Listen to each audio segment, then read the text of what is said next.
Piye, Gong? Waduh. Sapa-sapa tak semburi kabeh. Aduh. Gong. Panas Gong dadaku. Panas Gong. Kapamu kapan kowe? Ayo, arep aku ngewangi kowe ning utangmu sahur ora? Oh. Aduh Gong. Aduh kono. Kapok ora. Ora nonton ndoro-nonton jae glekak iki, Tru. Ora gleleng aku. Ayo. Wah, Gong, ora ngono ki, Gong. Ora main-main, aku ora seneng carane kaya ngono, Gong. aku wegah.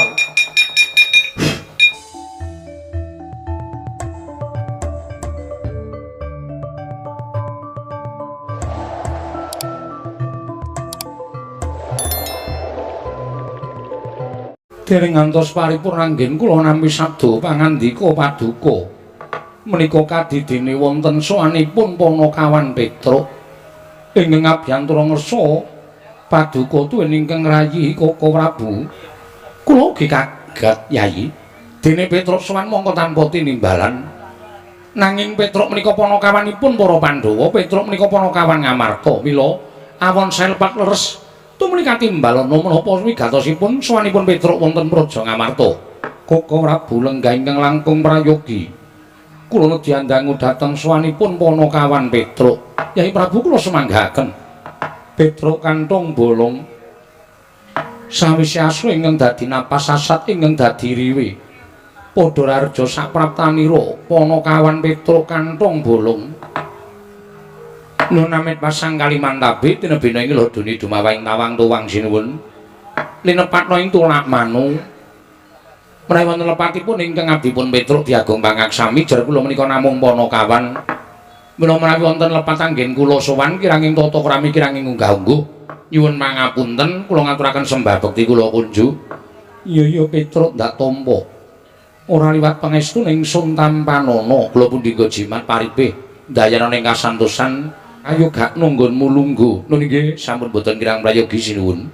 Panakawan Bagong padha raja sapraptamu Panakawan. Berkah pangestunipun sinuwun Prabu Darma Kusuma. Nering sambikala sowan kula tebih saking Rubeda kepareng kula ngaturaken sembah pangabekti kula kunjuk. Menawi wonten klentha-klentunipun anggen kula ngabiyantara jer kula menika namung batur kula namung Panakawan sinuwun. Ndak tampa sira ngaturake sembah pangestu kutampanana. Kula pundi nggo jimat paripe dayana ning kasantosan. Iya Panakawan Bagong prayoga nunggonmu lenggah. Sampun boten kirang prayogi sinuwun. Petruk kanthong bolong padha raja sapraptamu. Pangestunipun Sira Ndarawati wilujeng bekti kula kunjuk sinuwun. Iya Petruk ndak tampa. Pangestu kutampanana ya Petruk. Nggih, kula pundi nggo jimat paripe. Panakawan Bagong padha raja sapraptamu. Wilujeng Den bekti kula kunjuk. Iya Bagong nak tampa pangestu kutampanana ya Panakawan. Kula pundi nggo jimat paripe. Petruk kanthong bolong padha raja sapraptamu. Pangestunipun Ndara Baladewa wilujeng bekti kula kunjuk ya tak tampa. Bagong padha slamet. Pangestunipun Ndara Baladewa wilujeng bekti kula kunjuk ya tak tampa. Ning kejaba saka kuwi aku tak takon karo kowe Bagong. Mestine kowe ngerti tata krama. Mestine ngertos. Kena ngapa kowe sowan ratu ora laku dodok? Malah Yai Prabu Darma Kusuma mbok jak salaman ki ambek ratu iki kancamu apa piye? Nah kuwi Gong masalahe ning kono kuwi. Wong nek ora ngerti tata krama iki kaya ngono kuwi. Terus niki pripun? Nek pun kebacut kula ajak salaman pripun? Kudune kowe ngerti tata krama. Dikopatu ladan para kawula liyane mbok menawa sowan marang Nalindra. Sowan Nalindra ki eneng tata kramane, eneng unggah-ungguhe, laku dodok nyembah. Arep dikaya ngapa? Kuwi Nalindra ingkang mangreh para kawula sanegara Ngamarta. Kuwi junjungamu. Oh nggih, nyuwun ngapunten nek wonten lepate. Sesune ora dibaleni. Mboten. Kapok kowe. Sinuwun Mandura ki duka terus aku muni nyuwun pangapunten ki maksudku wis ben gek lerem. Ning nek aku kon mangsuli dadi geger iki engko. Dadi geger mergane. Lho, dasarku ana. Dasarmu apa? Sinuwun Darma Kusuma tak jak salaman ki ora gerah penggalihe, ora lara atine. Kok iso? Nuwun sewu sinuwun. Apa Bagong? Kula nyuwun ngapunten wau kula ming salaman. Ora dadi ngopo? Do krungu ora we? Wis kowe sing marai. iya ning aku wis. Wis aku ora takon meneh. Dek iki ya Jaya, aku ya Jaya, padha-padha entuk wedang segelas. Ngono lho. Tur panjenengane iki Nalendra Liyan Praja. Iki bosku, iki juraganku. Saben dina tak saben dina tak tutke. Wong dhek tak ajak salamane ora masalah kok wong kono-kono geger. Kuwi lho sing tak ora tepati tak senengi. Dheweke ora ngerti piye to kedekatanku selama ini. Selama ini karo Sunan Prabu Darma Kusuma. Nggih Den nggih. Iya Bagong. Sapa sing meteki sukune nek kesel? Oh, asu aku. Piye? Awang ora ngerti dumeh aku salaman kok ora. Iki lho, atu sing ora tau kepengin disembahi kaya ngene iki. Mergo dhek sadar. Sang Prabu Darma Kusuma. Sang Prabu kuwi artinya pelayan. Dadi dhek sadar dadi ratu ki ora dadi sesembahan, ning nglayani karo masyarakat. Ngono kuwi sing apik. Oh, wis. Koko Prabu, Nggih. sampun to. Menjenengan menika ya senengane gawe perkara. Wong nyembah ya ora apa-apa, ora ya ora apa-apa kok menjenengan menika geger. Lho, sik kuwi ming jejege marang peraturan hukum negara Ngamarta aja nganti kawula liyane padha melu-melu. Nek kawula liyane do nyembah mboten napa-napa, kula niku mergo saking cedhake kok. Dadi ora masalah. Ya wis, ora perkara ya wis aku ming takon kok. Ora usah getak-getak. Omongan alone iso. Nek ora apa dadi perkara ya wis, ngono penak ora pocet. Omongan sero iki marahi tensine munggah. Kuwi sing marahi do ora rukun iki omongane do seru-seru ngono kuwi. Lembah Mana andhap asor kuwi sandangane wong Jawa. Nun inje, oh inje, oh mboten, ngono kuwi apik, sing diwangsuli ya kepenak, sing nampa pangandikan ya ora bakal runtik atine, urung-urung kok. Ha iso, ora apa-apa. Ngono sing dak omong mesti nesu. Koko Prabu, Nggih. nadyan namung seklimah nanging lebet lho aturipun Bagong menika. Jero ya. Ora jero ora main. Pedro, Dalem, selamat. wilujeng bekti kula nggih Den. Yo, Bagong. Nun, selamat kamu. Mantenipun Ndara Werkudara wilujeng. Yo, penakno. Sampun mboten kirang kepenak. Lho, kata-katane ra ketok nek cedhak ta, Tru? Selamat lho, selamat. Kono pangkate dhuwur lho. Senopati lho. Senopati Ngamarta iso Ndara Werkudara lho. Nek karo awake dhewe selamat, Gong, selamat. Ora dadak Bagong. Sak tekamu tanpa kanyono-nyono kowe padha slamet niring sambikala ora perlu aku tegese malah kokean kata-kata ning ora masuk. Ayo ya wis bener Bagong slamet wilujeng Den bekti kula kunjuk. Iya ya tak pompo prayogakno. Nuni nggih. Petruk Bagong Padharjo, Bagong Petruk Padharjo. Kowe sik waku sik Gong. Kae kon tertib le nimbali kae. Kon tertib piye? Sing ngarep kok Petruk Bagong, sing mburi kok Petruk Bagong. Kok nek wis nyauri bareng, ayo. Petruk Bagong Padharjo. Nah, kowe sik Truk. Wilujeng Ndara Kembar bekti kula kunjuk. Wilujeng Ndara Kembar bekti kula katur. Iya. Pangestu ku tampan ono. Eneng apa dene sowan mongko tanpa tinimbalan. Kembar mun jatur sampun Sinum Prabu Darma Kusuma lepat diagung pangaksami. Iya Petruk ora dadi ngopo. Murugake matura. Wale-wale menapa sinuwun? Sowan kula menika mboten saking pikajengan kula piyambak, namung dapur kula menika dipun utus dening Bapak Semar. Bapak mutusan lawan sira, lho nggih. Bapak menika nuwun sewu. Kula tak nirokke suarane Bapak ampun nganti wonten tetembungan undhak ing pawarta sudaning titipan. Pamane undhak ing pawarta, upamane jaman sakmangke menika sampun lembrah. Kidul desa ana ula gedene sak jempol, mengke tekan tengah desa ana kabar ana ula gedane sak lengen. Mengke tekan lor desa wis ana kabar ana ula gedene sak glugu. Kabar kaliyan kasunyatan menika mboten sami. Sudaning titipan menika malah sampun dados adat budayanipun kula lan panjenengan. Tegese piye? Saka dhuwur grojok-grojok tekan ngisor tetes. Menika sampun kelampah wonten pundi papan. Ning sak saged dipun icali. Iya. Mula napa sing digendikake Bapak ajeng kula aturke kanthi waloka terwaca mboten ajeng kula tambahi, mboten ajeng kula suda. Bapak menika sampun wonten setunggal candra menika kaya wong lara ning ora lara, kaya wong masuk angin ning jane waras. Longok-longok wonten ngajeng griya, tenguk-tenguk ora mubah, ora musik, mboten siram, mboten nindra utawi sare, ming tetenguk wonten ngajeng griya. Pendak-pendak dicaosi daharan mboten didahar, dicaosi unjukan mboten diunjuk. Mung tenger-tenger kaya wong nuwun sewu, kaya wong arep lali pikiran nika. Hakanan sing kaya ngoten niku ndadekake kuwatiring Petruk gareng kali Bagong. Tumuli kula ngejak kakang kula gareng yo reng yo bapak disowani yo gong yo. Wong telu sarujuk sowan ngersanipun bapak terus nyuwun prisa kalian bapak, "Pak, eneng apa?" Bapak kok sedih iki jane mikir apa, menggalih apa. Nek bapak kuwi duwe pepinginan ngendika karo anak-anak. Mergo wong urip iki cakra manggilingan, Pak. Nek bocah-bocah biyen isih cilik tok dulang, tok gula wentah, tok ajari omong, tok tetas kaya iso mlaku lan mlayu. Lah saiki bapak ki wis sepuh dadi tanggungane anak. Nek anak wis do mentas kabeh. Mula nek bapak duwe pepinginan kuwi, bapak paringa dawuh pengen apa, kersane piye, mengko anak-anak sing budidaya nyukupi apa sing dikeparengake dening bapak. Bapak menika terus krekel-krekel unjalambegan jupuk rokok. Terus bareng niku paring pangandikan kalih Petruk. Ngene ya, Le. Jane aku meneng wae iki aku ora mikir kowe, jane aku meneng wae iki aku ora mikir kulawarga, aku ora meneng wae iki aku ora mikir apa-apa. Ning aku mikir marang kahananku. Aku ki mbiyen nek gelem dadi dewa wis dadi dewa.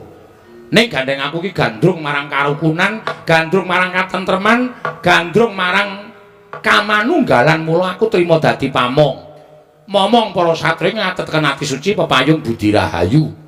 Wiwit saka Sang Marteng jagat Prabu Rama Wijaya tak mong wis paripurna. Terus aku momong ya kuwi mbah-mbahne para Pandhawa. Nganti tekan para Pandhawa iki sing paling suwe tak mong. Kula nuwun sewu. Pandhawa ki satria ngatetken ati suci pepayung budi rahayu. Nganti Pandhawa entuk negara Ngamarta, aku melu mukti ngawibawa melu dandan-dandan negara Ngamarta. Ngamarta kuwi mbiyen negara ingkang adil, makmur, warata, tias bagya mulya, manunggal tetunggalan. Kerukunane kebak ning negara Ngamarta wekasan disebut negara ingkang gemah ripah loh jinawi, karta, tata, tur raharja. Ning jaman saniki kok wis beda. Semar niku susah, aku susah terus. Nek ndi-ndi wis ora ana kerukunan, nek ndi-ndi wis ora ana katentreman, nek ndi-ndi wis ora ana kamanunggalan, kabeh mung bujung marang karep pribadine. Mongko mentala ngidak-idak sanak sedulur, ngidak-idak tangga teparuh, ngidak-idak kanca rowange perkara bab ingkang sepele. Malah kepara akeh-akeh mung perkara dhuwit ewon wae nganti mentala ngilangke nyawane sanak kadang sedulur. Lah kaya ngono kuwi ndadekake prihatin atiku. Mula Ngamarta ora tentrem, nek ndi-ndi regejegan, nek ndi-ndi padha bentak sirah, nek ndi-ndi padha tukar padu merga perkara bab ingkang sepele. Kahanan Ngamarta ning kaya ngene iki nek tak nengke wae ora nganti sak siring bawang, sak umuring jagung, sak uruping damar, Ngamarta iki bakal rubuh, remuk bubuk dadi rempon. Nek Ngamarta rusak, sing dicucuk sapa? Semar. Ngamarta pengen tak pulihke meneh. Ngamarta kepengin tak balekke meneh dadi negara ingkang kebak karukunan, kebak katentreman. Kawulane padha urip matsinamatan daya dinayan, tunggal ceta rasa karsa lan karyane. Ora nyawang bedaning panembah, ora nyawang bedaning kulit, ora nyawang bedaning tata basa, ning kabeh tetep manunggal tetunggalan sayuk rukun ngangkat negara Ngamarta. Mula aku pengen bangun kayangan. Lah bareng bapak ngendika kaya ngoten niku lho kaget. Bapak ki wong ra duwe kok arep bangun kayangan ki, mengko gek-gek njaluk bantuane anak-anak. Monggo uripe anak-anak ya ora urung pernah kok dijaluki bantuan bapak ki mak rekoso to malah. Ning sadurunge kula matur bapak wis ngendika, kowe aja kaget. Aku bangun kayangan ki ora kok papan sing magrong-magrong. Dumadi saka jamrut hergene mutiara mas kencana ora. Ning aku bangun kayangan iki pengen bangun papan sing uripe para menunggu titah mau embane kaya eneng kayangan. Kayangan iki kebak ing karukunan, kayangan iki kebak ing kamanunggalan, kayangan iki kebak tresna asih marang sak pepadane, anane mung tetunggalan nyawiji. Tunggal tekad, tunggal sedya, lan tunggal karsa menika gesang wonten ing kayangan. Lah aku pengen mujudake negara Ngamarta iki kawulane uripe kaya ngono kuwi embane ana ing kayangan. Lah terus pripun Pak? Nek pancen pun niat kaya ngoten syarate pripun, sranane pripun? Kowe tak kongkon. Aturana Pandhawa rawuh ning Karang Kadempel sinambi mundi pustaka Jamus miyang jimat Klima Sada. Kok Pandhawa dadak rawuh teng Karang Kadempel wigatose napa Pak? Kawula ki ora butuh dibuyuki apa-apa, diwenehi derajat pangkat. Ning kawula ki butuh dicaketi rasane, butuh dikaruhke atine karo para pengarepe. Nek Pandhawa ki tansah cedhak karo para kawulane, ora mapan ana ing kutha Gala Karang Pradesan, nadyan ana ing Paredèn, ana ing pagunungan, dicedhaki rasane, ditanting atine. Karepmu piye? Sirmu ngopo? Ayo to, tak tampa apa gampang gresahmu para kawula. Niku kawula bakal percaya karo pengarepe. Nek pengarepe kaya ngoten niku kawula bakal sengkut gumregut bangun praja, bangun negara, mujudake negara ingkang adil, makmur, warata, tyas, bagya, mulya. Ujuping manah kula namung ngestu padha dawuhing Bapak Semar keparenga sinuhun Prabu sak kadang kadehan kula dherekaken rawuh wonten ing Karang Kadempel sinambi mundi pustaka Jamus Klima Sada ngrancakaken wangunanipun Kyai Semar Badranaya anggenipun kepengin bangun kayangan wonten negari Ngamarta mriku supados mujudaken kawula ingkang adil, makmur, warata, tyas, bagya, mulya, ayem tentrem, boten wonten menapa-menapa. Petro dalem apa ingkang dadi ini bapakmu kuwi luhur. Nggih, kula dhewe ya. Kula niku purun diutus teng Ngamarta mergo kula pikir gayane bapak niku apik kok. Iya, pancen bener Panakawan. Nggih. Ning gandeng Pandhawa kuwi 5 cacahe. Nggih. Aku tak taren karo Werkudara Janaka lawan kembar dhisik. Oh, menika langkung prayogi.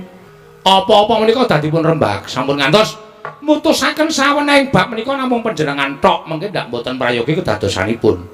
Werkudara, nggih.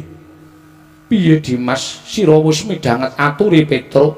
Miturut Dimas Werkudara piye? Wah, Petro. Nun. Gegayuhane bapakmu wibak apik lan becik lan luhur. Mula kandha karo bapakmu. Yen pancen butuhake pabeya, aja saka bapakmu. Ning bapakmu ndak aturi supaya nawu bondo Jodipati ora bakal wegah. Aku ikhlas lahir batin. Matur sembah nuwun Petro.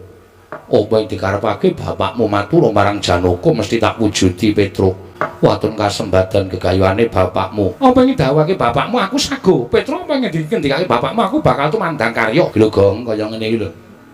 Wong nek pakartine apik tumindake becik, balesane ya mesti apik. Berarti sinuwun Ndara Pandhawa iki ora lali karo labuhane bapak ya, Tru? Ora. Petro dalem nanging ewuh kaya pangrasaku. Lho sebabe sira ngerti dhewe Koko Prabu Ndarawati rawuh. Nggih. Iki uga bakal nyuwun ngampil pustaka Jamus Klima Sada. Lho. Nun sewu. Sira Ndarawati rawuh niku ajeng nyuwun ngampil pustaka Jamus Klima Sada. Iya Petro. Ndarawati ketaman pegebluk.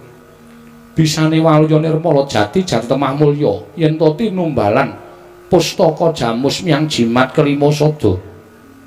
Mula rawing Koko Prabu iki nyuwun ngampil pustaka Jamus Klima Sada kinarya tumbal wadaling negara Petro. Pustaka Jamus Klima Sada menika panggesanganipun para Pandhawa. Pustaka Jamus Klima Sada menika panggesanganipun para kawula sak negari Ngamarta. Menawi panjenengan Sinuhun Prabu Darmakusuma menika koncatan pustaka Jamus Klima Sada menika nuwun sewu. Menika badhe apes kegiatanipun wong sing ora seneng karo Sinuhun Prabu Darmakusuma, wong sing ora seneng karo para Pandhawa, menika damel cintrakanipun Pandhawa, damel pejahing para Pandhawa, bebasanipun angel mijet wae ngranti suwe banyu sinaring. Saniki pustaka Jamus Klima Sada menika namung kinarya tumbal. Sing jeneng dienggo tumbal menika nuwun sewu apik-apike ming dipendhem. Niku ateges pusaka ora bali meneh marang praja Ngamarta. Ateges Pandhawa kecalan pusaka pustaka Jamus Klima Sada. Ning nek panjenengan maringaken dhateng Petro, kula wis matur. Pustaka Jamus Klima Sada mboten pisah kan para Pandhawa amargi ndara-ndara kula Pandhawa diaturi rawuh teng Karang Kadempel, tegese pusaka aman. Wong ingkang dados nalindra menika Sinuhun Prabu Darmakusuma, panjenengan dados nalindra nggih kula sumanggaaken anggenipun badhe paring purba wasesa. Paring Sinuhun Ndarawati kula ya kudu nampa upama panjenengan milih dipun beto dening Petro sareng kaliyan para Pandhawa, Sinuhun Ndarawati kudune nampa. Nuwun sewu. Kok kula kaya ora percaya ya nek Ndarawati ketamen pegebluk. Petro nyatane mengkono. Mangke riyen. Merga saking perkara niku kudu dionceki, digelar lan digulung, diteliti aja nganti buntung tembe mburine. Dasarmu apa, Petruk? Nuwun sewu. Ngendikane para pinter, ngendikane para sepuh, ngendikane para ulah agama sing jeneng pegebluk tumama wonten sadengah papan menika ateges menika Gusti ingkang peparing. Mergi papan menika sampun boten saged dipun dandosi ya papane ya menungsane ora gelem manembah, menungsane ora gelem tumindak apik, menungsane tansah tumindak ala, menungsane tansah tumindak angkara. Mila papan menika tumuli dipun paringi pegebluk dening sing gawe jagat. Merga menika mujudaken hukumane sing gawe urip tumrap papan menika. Sing marahi kula ora percaya, sing marahi kula tida-tida. Negara liyane ora ketaman pegebluk kok negara Ndrawati ketaman pegebluk. Pegebluk ora bakal pilih papan. Leres. Nek sing dadi ratu niku ratu lumrah. Ning nuwun sewu sing dadi ratu menika Nalendra sing ketitisan dewa. Mongko dirising Sang Hyang Bathara Wisnu. Wisnu niku sapa? Wisnu niku anake Bathara Guru. Negara sing ketunggon Bathara Wisnu ketaman pegebluk niku kula nuwun sewu. Niku ora aneh to. Merga upama ketaman kebegebluk niku ya saora-orane negara Ngastina. Ngastina niku ratune jahat, nayakane jahat, punggawane padha elek. Kawulane ya pakartine sak isoring dramaan. Niku nek ketaman pegebluk niki wong sing krungu memper. Ning upama Ndrawati niku kondang ketaman pegebluk nika sing do tengang kringan nika do mempertanyakan.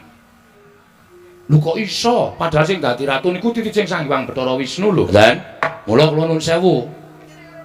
Perkawis menika kedadipun petang kanthi nglangkung prayogi mangke ndak boten sae kedadosanipun. Ingkang salajengipun kula nuwun sewu. Titising dewa dadi ratu ketaman pegebluk angka kalih nuwun sewu lho sinuwun. Sakmenika kedung jero iso dijajaki ning atine menungsa sapa sing ngerti. Ketoke runtang-runtung saben dina ning mentala nyilakake, ketoke gulang-gulung saben dina ning mentala nyuduk saka mburi. Mula kudu prayitna sing ati-ati. Arep sira Ndrawati menika pendak dinten kumpul kan para Pandhawa ning kula nyuwun pangapunten sing jeneng menungsa menika kedunungan ina lali salah apes lan mati.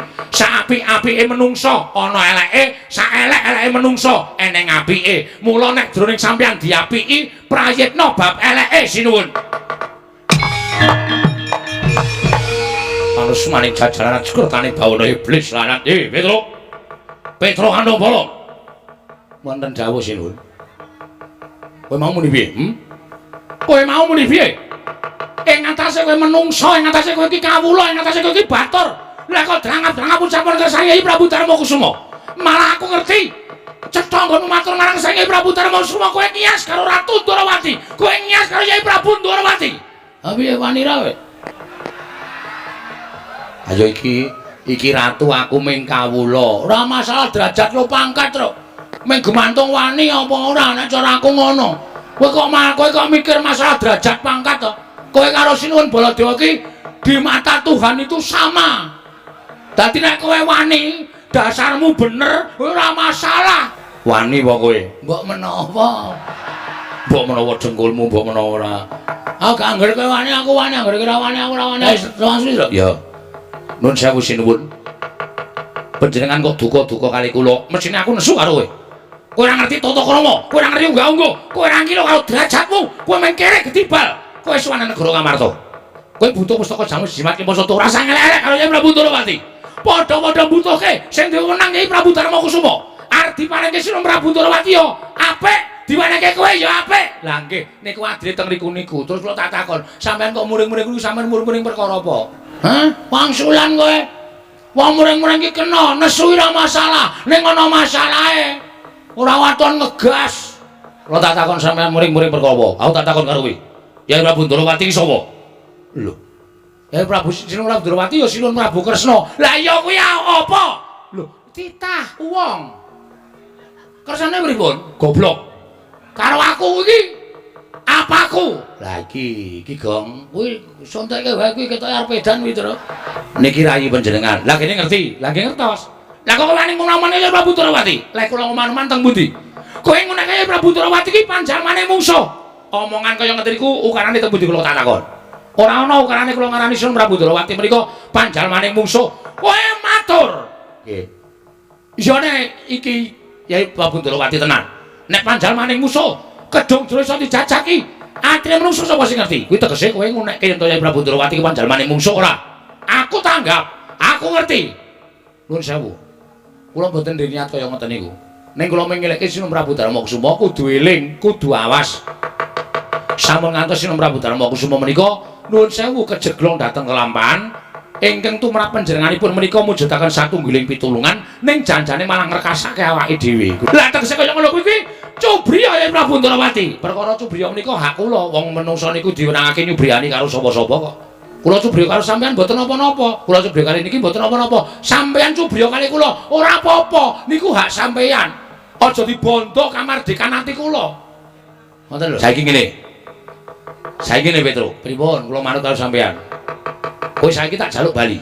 Lho, nuwun sewu, kula sowan menika mboten Sinuwun Prabu Baladewa sing kula sowani. Ning kula sowan Sinuwun Prabu Darmakusuma.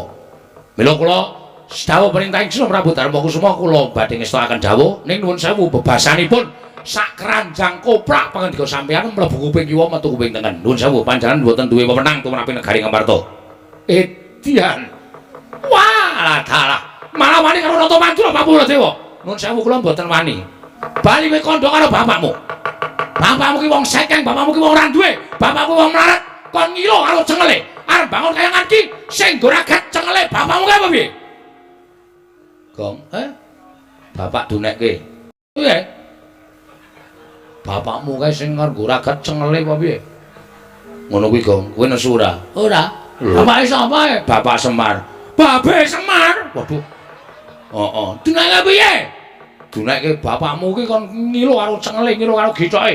Arep bangun kayangan ki bapakmu sing ora gak cengele. Sing muni ngono ya, Prabu Baladewa. Prabu Baladewa. Heeh. Trio, minggir.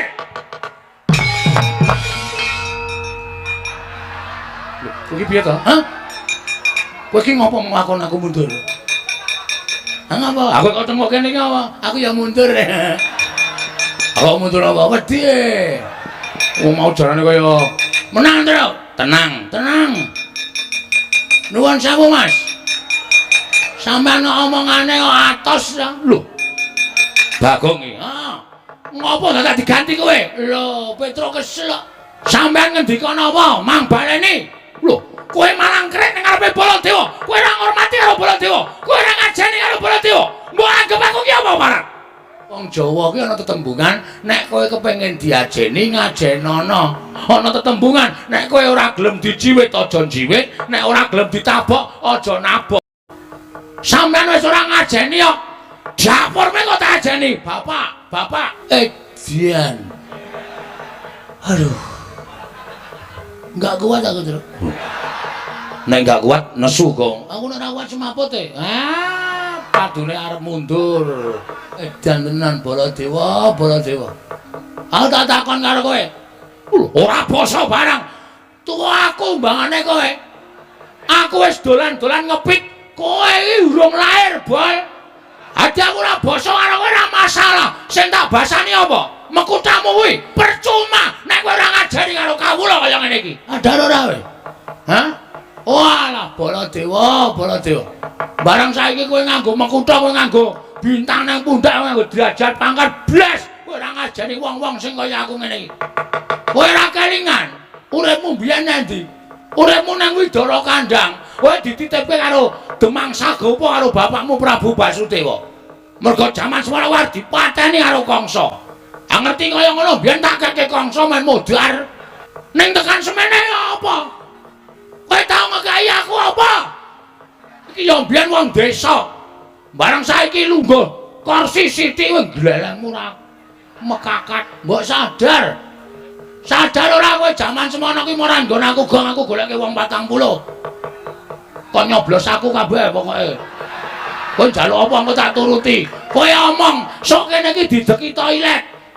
Sok kene iki diaspal. Sadar ora kowe? Bareng kowe dadi sprene aku isih melangkring nang watu sprene. Hah? Mula sampean iku kudune sadar ora sampean ae dhewe. Sampean ngunek-unekke kula kewirangan. Kewirangan asli. Saiki arep ngopo? Taunono Windanana. Bagong ora bakal mundur yen to dikon bali. Bareng apa jenenge kuwi? Bar kowe ora. Tru. Nah aku rada kami sasaran gedhe cengele, Tru. Oh iya. Mula untuk dina iki nganti sing jenenge akon Bali Bagong Tru. Taun ana windanana. Ora gelem mulih. Ora bakal aku omong karo Bapak Semar. Ambo pepalange aja kok wujud menungso cengel aja ndas. Nek ndas edan aku ya. Taun ana windanana ya. Nadan dewa mudhun ning jagat dadi pepalange Bagong. Rawe-rawe katat. Tru. Rawe tat. Tarandas malang-malang tak.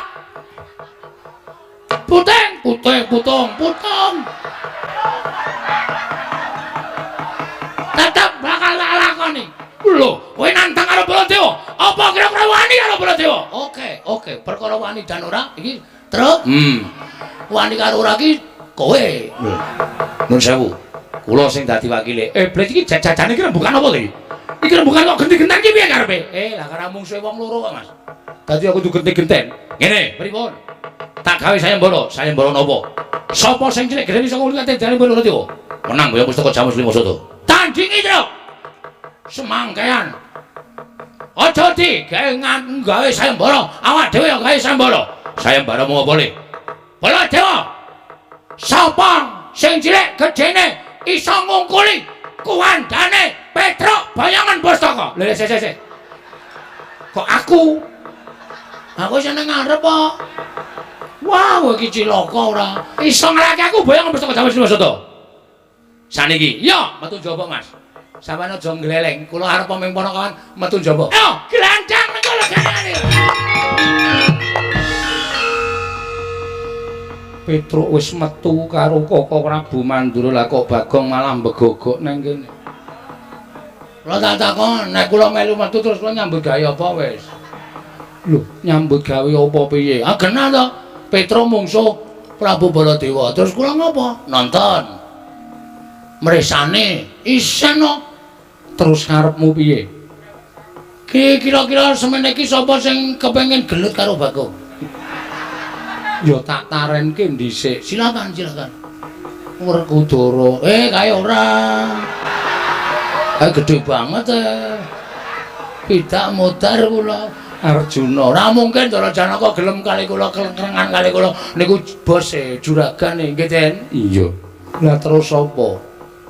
Ndara Kembar ya ora bakal kersa gelut kali kula. Niki lho. Sinuwun Ndarawati. Mestine Petruk kakang kula, Baladewa kakangne Kresna. Lho, kakang mungsuh kakang, adi mungsuh adi. Wah, geger rame. Wani tenan. Wani cah kendele Dipun tantang Bagong. Bagong madhep rene. Wah, sampean dereng nyoba kok medhep nek madhep ukuran ngenten iki. Omong-omongan niku. Ora-ora raine anane waton sero-sero. Kowe nantang aku apa piye? Nek sampean selo, Lho. nek mancen wani tenan ming ngurene. Oke. Wis nek ra tegeli ngene wis ben. Sisar geger. Petruk ya modar saka tangane Sinun Prabu Baladewa, aku mati saka tangane Prabu Kresna.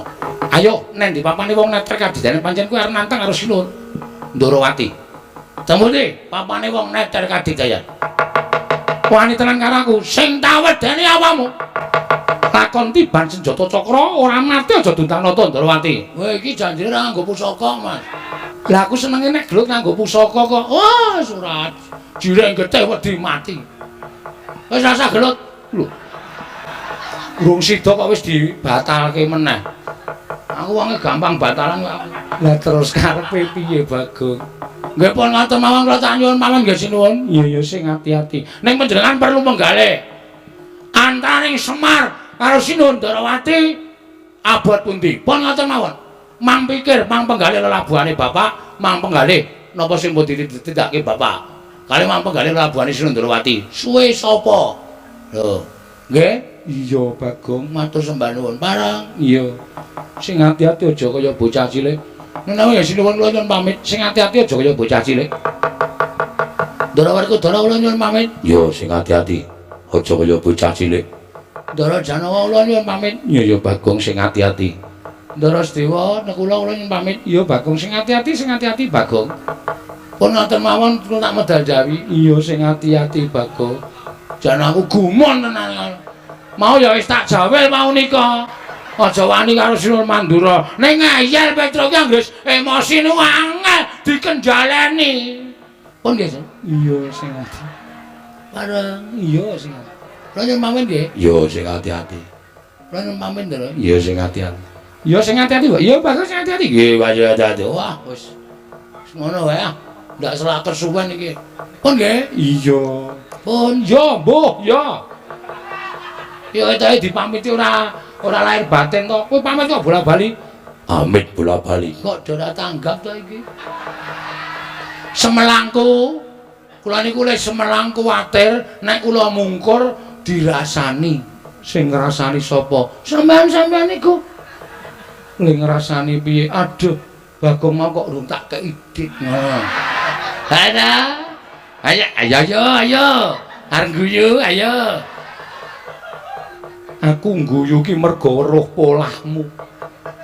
Wong kok iso wae ming arep njaluk dhuwit kok trobos kono trobos kene. Wong ora ana wong ngrasani kok. Ora gara lho. Ora. Oh ya wis. Ya pun sekecake ora ndek perasaan. Ora ngrasani blas wis ora ndek perasaan. Yayi, kula wonten dawuh. Sak pengeripun Bagong kliwang ana kula madal waselan kepareng paduka badhe menapa. Kula mboten ikhlas menawi ana kan Petruk mangke dipun purasara dening Koko Prabu Mandura. Mila kepareng kula badhe nyandhetan keparengipun Koko Prabu Mandura rumangsa ewu kaya penggalihipun Kakang kepiye Dimas loro-lorone padha abote. Aku percaya marang kabijaksananing barep kakangku.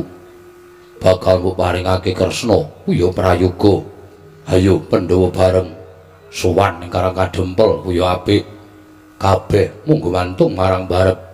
Jer sampeyan minangka dadi pengayomaning para Pandhawa lan kawula sak negara Ngamarta. Arjuna Darbiatura apa? Mboten nami arep-arep bapisang. Namung menapa dipun ngendikaken Kakang Mas menika kepara saestu. Werkudara, nggih. Nanging saora-orane bola-bali Dimas wis bisa paring pepadang tumrap penggalihipun Kakang. Gandeng iki wanci bedhug. Munggah papan panembah nyembah marang sing gawe urip ana ing wanci bedhug. Sawise kuwi aja medhun saka sanggar pelanggatan nanging ngagungna asmaning Gusti, nyebuta asmane sing gawe kuwasa sarta sing gawe jagat marambah makaping-kaping.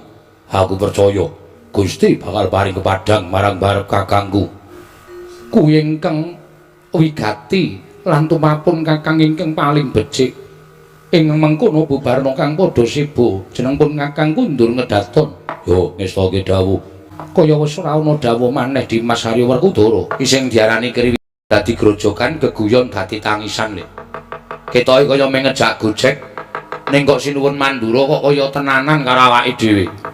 Kowe aja nganggep nek Sinuwun Mandura ki gojek. Arep kae pepunden, arep kae ki bendara, ning arang-arang ketemu karo awake dhewe. Tur kae mbelani Sinuwun Darawati ya tenanan. Mula nek Sinuwun Mandura wis sumbar nganake sayembara, wis saguh ngleboni sayembara ya dilakoni, Tru. Nek perkara leku gelut karo Sinuwun Prabu Mandura aku ora masalah. Terus ning ana sing aku sajae kaya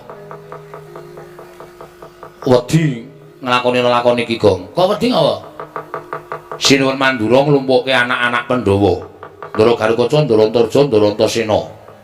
Dikandhani mbok menawa ling ngendikake Kuntul dikandhake bak dandang dikandhake Kuntul. Tegese lelakon kasunyatan dikandhake ora nyata. Wekasan sing dadi punjering keluputan awake dhewe. Terus anak-anak Pandhawa do ngoyak karo awake dhewe merga wis padha diseni swara karo Sinuwun Mandura. Piye? Jajari nek kaya ngono kuwi. Mung awake dhewe ora Sinuwun Mandura ning Ndara Antarja, Ndara Garukaca, Ndara Antasena. Ngene Tru saiki. Nek miturut aku lho, ya, nek miturut aku saiki ngene wae. Terus piye karepmu? Bangane awake dhewe kalah diajar karo anak-anak Pandhawa sing jeneng cacing kepidak menungsa ngolek kuwi ora ngrasake lara ning butuh males. Ha iya, terus nek kowe arep dikapak-kapake aja gelem mergo awake dhewe madeg ana ing bebener. beneri awake dhewe. Belani bapak. Sapa wae sing arep mula sareng karo awake dhewe, sapa sing arep gendak sikara karo awake dhewe kudu wani. Sing maju anak-anak Pandhawa ki Justru kuwi Gatut kanca Antarjanta Senai karo awake dhewe dibanding kaya dhewe buyute awake dhewe. Arwane awake dhewe iki dhek ora iso mikir wae piye. Nek kira-kira nyekel karo awake dhewe, Wani rasa semelang. oh iya. Apa jan? Nek nganti awake dhewe mati, Wong urip iso dinteni apa aku tak takon. Tur mati urip iki gumantung karo sing gawe jagat. Mati urip ora gumantung karo Ndara Garwaca, Ndara Tarja, Ndara Tasena. Ning mati urip gumantung karo sing gawe urip. Ha ta? heeh. Isa kowe musuh Ndara-ndara Garwaca, Ndara Tarja, Ndara Tasena, kowe perang karo nom-noman Ngamarta menang lho ora gleleng. Ning ketoke kok ora mungkin ya, Gong. Wong ki anggere wani budidaya apapun itu iso terjadi. Ya wis, aku manut karo kowe. Oke. Nek do tekan kene kira-kira arep ngajar karo awake dhewe. Krubut loro. Oke, siap. Tenanan lho Gong ki. Asli ora goro. Aku nek kene iki sik aku tak ganti. Ya. Ora ganti sing ngene iki. Pokoke ora rasa semelang. Aku nek ganti kathok abang ngene iki, asli aku mengci ngarep nguyuh. Lho. Dadep Pitra aja semelang. Ya, bukti kula katur nggih, Den. Ya tak tampa pangestuku tampan ngono ya Petruk. Nuni nggih sangat anggen kawula mundi. Ndara Antasena, Ya, Gong. bukti kula katur nggih, Den. Ya tak tampa. Kok pasuryane ora kaya adate. Sampeyan niku nek teko mesti ngedum rokok lho. Niki kok kaya ora ana piye niki? Sik, perkara aku ngedum rokok ki rak lega atiku. Nggih. Wangsulan, Tru. Ya. Ning kok saniki kaya mboten lega, jujur wae aku ora lega rasaku, Tru. Mboten lega rasane mergane aku nampa ngendikaning Prabu Mandura yen to kowe wani karo Prabu Mandura, iya. Oh nggih. Lah terus sebabe sampeyan rawuh mriki jalarane napa? Aku diutus karo Mandura. Ken nyekel kowe. Nyekel pripun? Tak bondo, tanganmu tak krincung sikilmu. Tak lebokke pakunjaran. Kok iso? Kok kula aja dilebokke pakunjaran niku lah salah kula napa? Nek kula melakukan penipuan, perjudian, niku sampean nyekel kula ora masalah. Ha kula niku ora nglakoni napa-napa arep dirangket. Kowe wani karo Siwa Mandura, ya to, Truk? Ya to, Gong? Kowe wani karo pepunden padha karo kowe nampa keluputan. Kowe gawe isin pepunden Pandhawa. Kene, ulungno tanganmu tak bondo. Bagong Sang tak bondo lebokke pakunjaran, ora tak pakani mati ning pakunjaran kowe. Nenek mundur-mundur. Iya. Mundur terus. Iya. Kene le.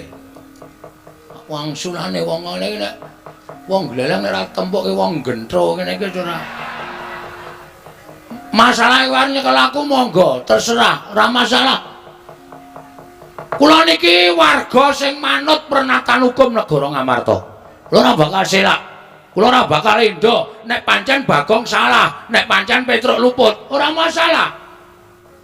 Nek sampeyan iso nuduhke keluputane teng pundi, kula melanggar pasal pira, niku monggo ajeng manghukum. Nek mengke riyen menyelidiki niku kudu nampa pelapurane kedua belah pihak.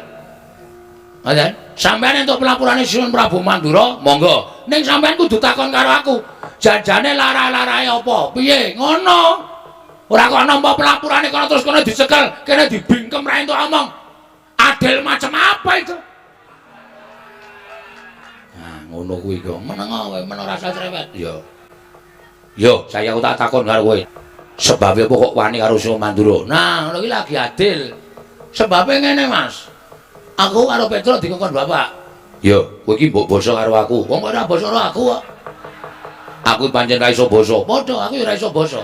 Aku dhek pelajaran basa Jawa ora mangkat. Aku dikongkon bapak. Yo. Kon sowan ning negara Ngamarta. Apa to wigatine? Ya kuwi mung dikongkon supaya mboyong para Pandhawa rawuh ning Karang Kadempel. Sebabe bapak arep bangun kayangan. Dudu papan sing magrong-magrong kaya kayangan dudu. ning bangun morale para kawula sak negara Ngamarta supaya uripe ana ing kayangan, kebak karukunan lan katentreman. Ha terus syaratnya siji. Syaratnya siji aku kudu mboyong para Pandhawa. Mboyong para Pandhawa. Sinambi mundi pustaka Jamus miyang jimat kelima sada.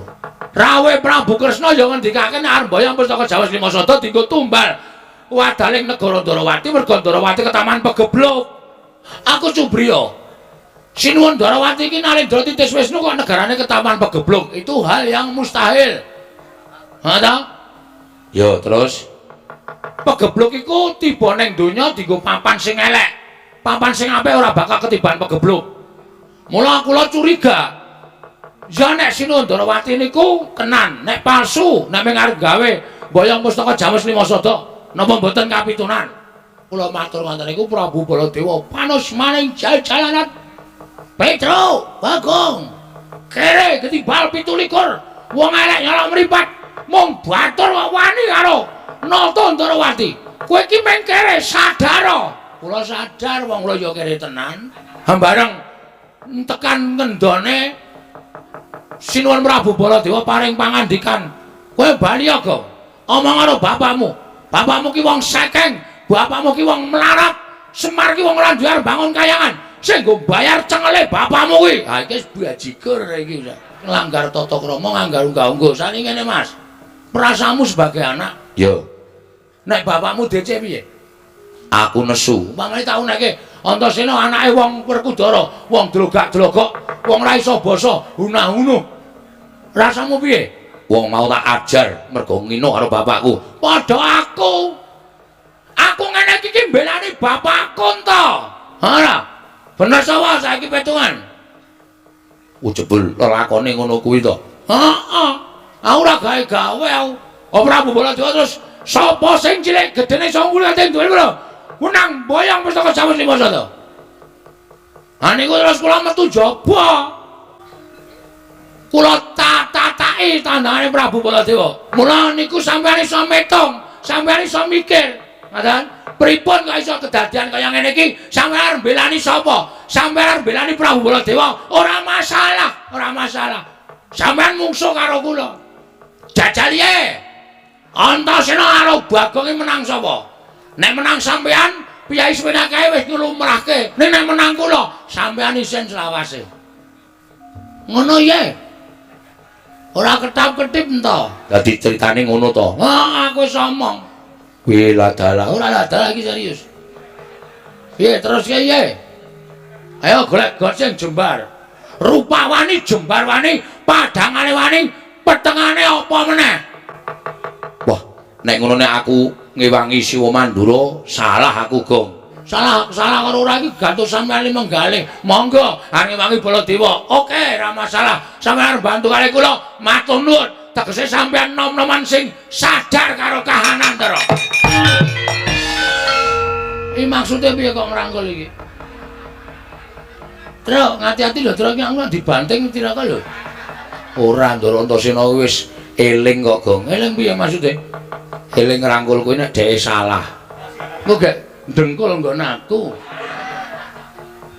Ngapura ya, Gong. Mboten napa-napa. Aku salah. Mpun, nggih mpun. Karena sampai niku canom kadang kala nek entuk pelapuran terus emosi yang dipakai tapi hati enggak terpakai. Yo barang digenake aduh getun aku getun tiba mburi. Ya wis nek ngono aku salah. Terus pripun iki? Kowe tak ewangi aja kuwatir. Nek ewangi pripun? Aku tak ngewangi karo kowe entuk ya, Gong. Entuk. Iki sing tekan kene ya kuwi Kakang Harwono Kakang Antarja. Heeh, terus nek ketemu karo kowe nek kowe muni-muni kaya unek-unek aku iki mau mesti kowe diajar malah. Mergo kae watake beda karo aku. Waduh. Upama diajar mbok niki mawon. Hus, nek aja kuwatir. Aku tak mancing ning awakmu. Manjing iki? Iya. Nane, tenan. Nek kowe tak njingi, kowe diantem ora ngrasake lara, dipateni ra iso mati. Wah, gleleng iki terus. Medanmu di medani enggak? Ha, ora. Niki ciut ning kok iso jembar. Emoh. Jijik ora. Amedanmu ndi? Kowe ngampet to ambegan. Aku metu sarana sukma, mlebu sarana sukma. Nek wis tak njingi, kowe iso ambles bumi, kowe iso dikapak-kapake ora apa-apa, kowe iso mabur yen perlu. Aku tak manci ning awakmu. Wis petukno Kakang Galukaca, ning nek kowe ora dipiloro, aja miloro. Slamodar. Nek ngampet wis ket mau ket mau ora dilebok-lebokke. Marai mangkel ora. Kene iki tata-tata Ya tak mlebu.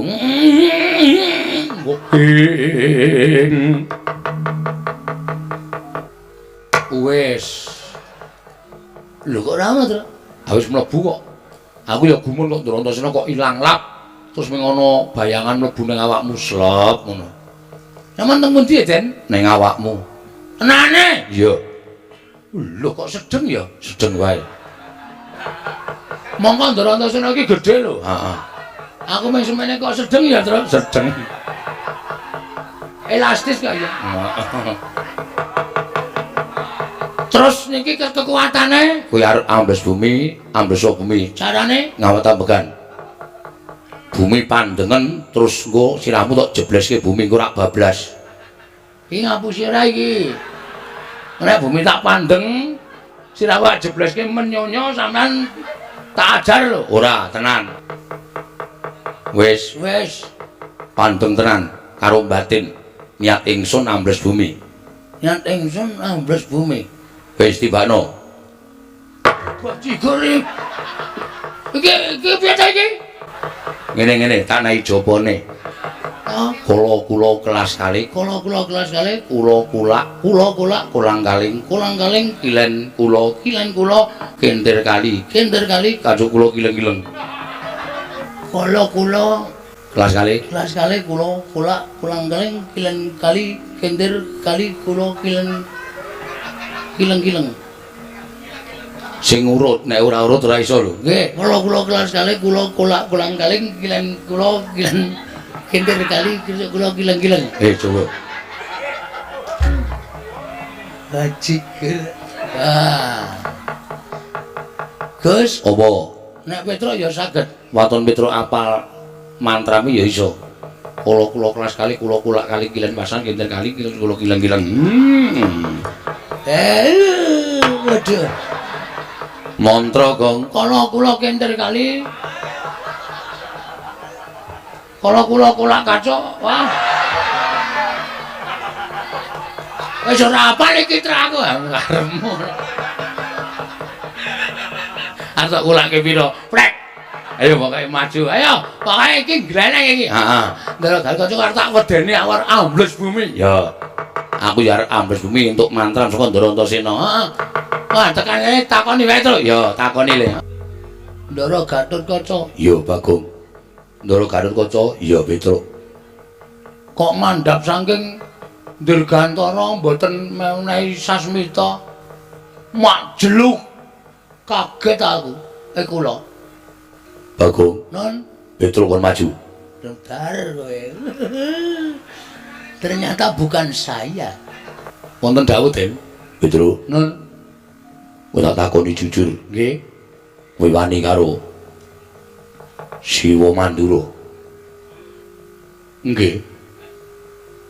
Lek pancen bener tegese kabeh sing dikendikake Siwa Mandura mau kabeh nyata. Pancen nyata, kula wantun Sin Prabu Mandura, malah kula wantun mlebeti sayembaranipun Sin Prabu Mandura. Petruk, Nun, tekan kene aku bakal mbuntut tanganmu ngrincung sikilmu. Mapano. Yen perlu kowe bangga kepancat pundhamu tak gembol ndasmu. Ora sudi aku duwe abdi kaya Petruk, mirang-mirangke karo wong tuwa, mirang-mirangke karo Bendara, mirang-mirangke karo Gatotkaca. Aku isin di ati karo kowe. Tinimbane kowe memirang marang lenggahe para putra Pandhawa, mapano sirnake babar pisan. Gong ora sro-sro kuwi aku arep omong-omongan malah. Nuwun sewu, Den. Nek perkara kula ajeng mampet jai mboten napa-napa, mboten napa-napa.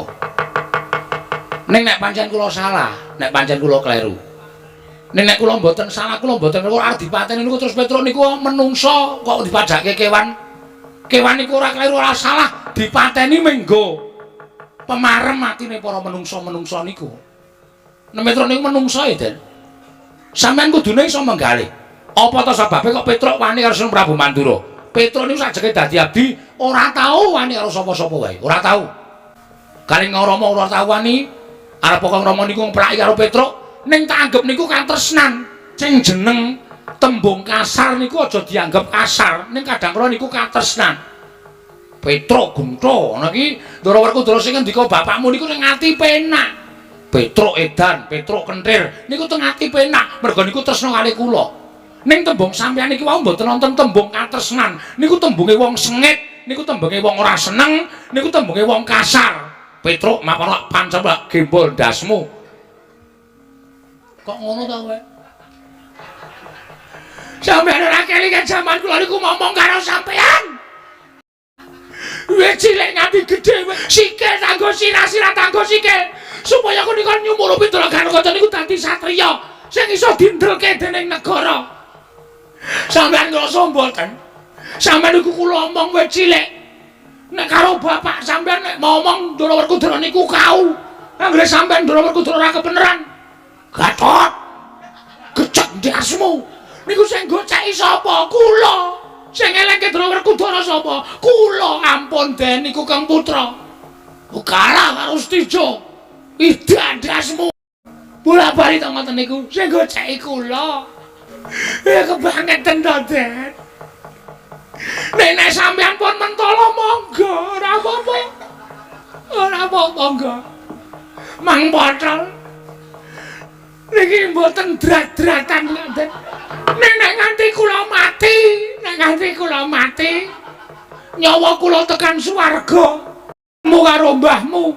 Mbahmu niku Satnalendra Dukdeng Samaladeng. Ora ana wong sak jagat iki sing wani karo Prabu Pandhu mboten wonten. Mula Ngastina biyen tentrem. Mergo ora wani karo mbahmu. Nek nganti kula mati, sangka kula munggah teng swarga ketemu Ndara Pandhu. Petruk, kok wis mati? Kula yo matur nggih. Batene pun entek. Sing mateni sapa? Sing mateni putu sampeyan Ndara Gatotkaca. Gatotkaca ki anake sapa? Gatotkaca ki anake Werkudara. Lho lha kok dadi mateni kowe? Nggih sinuwun iblis larat. Putu ora iso diwulang. Minggir aku tak medhon tak ketemu karo Gatotkaca. Ndara Pandhu niku ora tau nyeneni kalih kula, ora tau ndukani kalih kula. Kok putune karo mata ndas kula. Enggak. Niki dipotol gampang mau wis tuwa kok, Den. Wis ora wulet. Nek nganti sampean ketemu karo mbah sampean kula ora tanggung. Nek nganti sampean dunek-uneke wong tuwa sampean Pandhawa kabeh, kula ora tanggung, Ndara. Agene mayar. Kula kelas kali kula. Duapur. Gong non. Ora sah nganu, ora sah diapalke. Terus pokoke kowe arep ambles bumi kari batin tok. Oh nggih. Piye, Tru? Sukses. Terus kaca tak apake? Tak tangisi. Kowe kok iso nangis?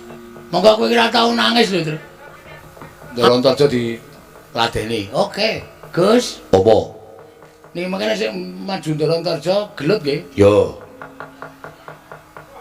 Njajal kula sing Kang Supanadine mungsuh kakange menang sapa? Yo. Ning kono iso nyembur. Hah? Kono iso nyembur. Sampeyan iso mboten? Iso. Kowe engko anggere arep nyembur, dhehem sik terus tok semburke. Kuwi sembure saka aku. Oh, siap. Saya kene wong Sareja kene. Arep nyekel Petruk tandinge iki. Anake Ndara Gatotkaca sing mangka papat. Aku ya iso nyembur. Aku ya iso ambles bumi. Mungsuhku aku. Amel. Wiwit kapan kowe iso ambles bumi? Kaget lho, ya.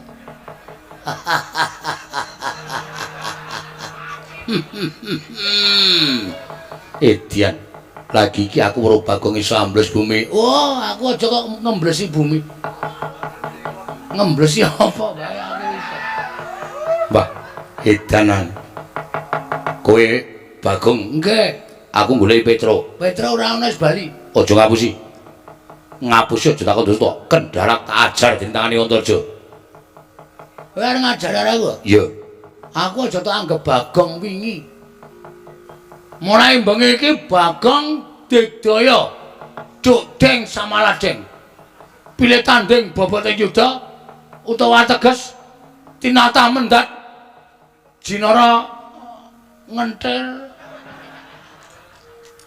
Terus kae nak tembung kae tinata mendat jinara menter tinumbak bengkung sinuduk putung.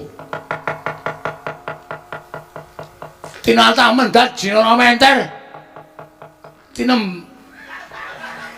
numbak bengkung sinuduk kecil-kecil. Tinumbak bengkung sinuduk putung ngono lho, sinuduk putung. Sirmu arep ngopo? Nyekel Petruk. Petruk kakangku. Petruk masuk angin kowe tak keroki. Tak tambahi tak blonyo minyak angin. Kok Petruk mati arep diame-ame. Anggapmu apa? Kowe kudune iso mikir, Jo. Kowe iki pondasi bangsa negara Ngamarta. Aja gampang kena pelapurane wong sing kurang tanggung jawab. Aja gampang kena wadule wong sing ora seneng karo Bagong, ora seneng karo Petruk. Terus apa-apa tak tandangi, apa-apa waton nyendikani dawuhing wong tuwa. Wong tuwa iki selawase rong karuan bener, Jo. Ning kowe terlalu banget percaya karo Prabu Baladewa iki ora apik. Baladewa iki ya rong karuan bener. Nyatane Siwa Mandura ngendika kaya ngono. Lelakone sing sejatine ora kaya ngono. Yen ngono palangi karepku ngono nyekel Petruk. Nek pancen aku dadi palang karo apa? Ora minggat saka aku. Sembur meloso awakmu. Sik. Pameran kowe arepan. Kok sing iso nyembur sak donya iki meng kowe. Kowe pamer, kowe putu ula, iya. Kowe putu mbahmu dewane ula. Ora masalah. Semar ki ya dewa. Semar ki Sang Hyang Ismaya. Kae kakane Bathara Guru. Kae aja kok nyembur. Nyemprot kowe iso kae. Iki arta buktekne Bagong ki anak Semar.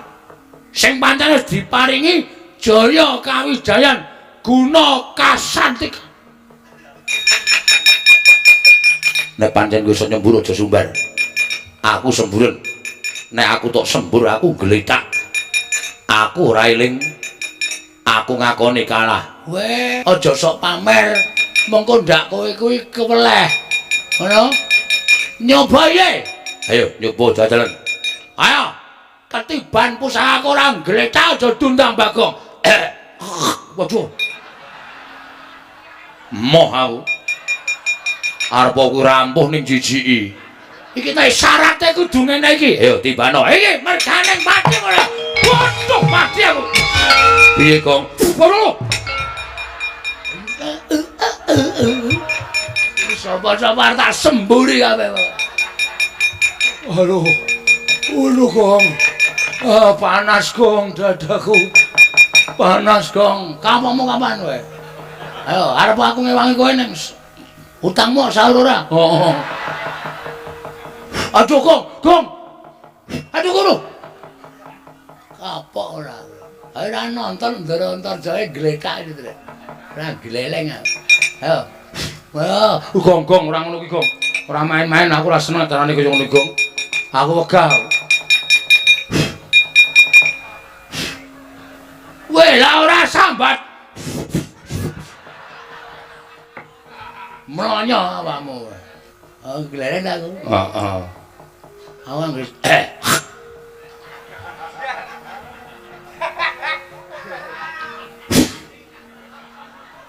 Wedan. Gleleng kowe iki urip apa mayit hidup to? Tak damu ora apa-apa. Iki wis pusaka ning ngabani Ndara sing lho. Nek arep nyembur ngono kuwi sike.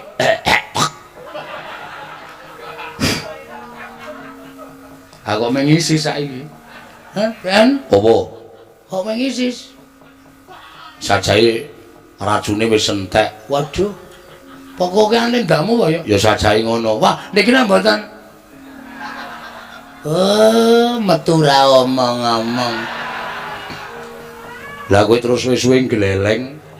Ogah ana. Sunane metu ya omong.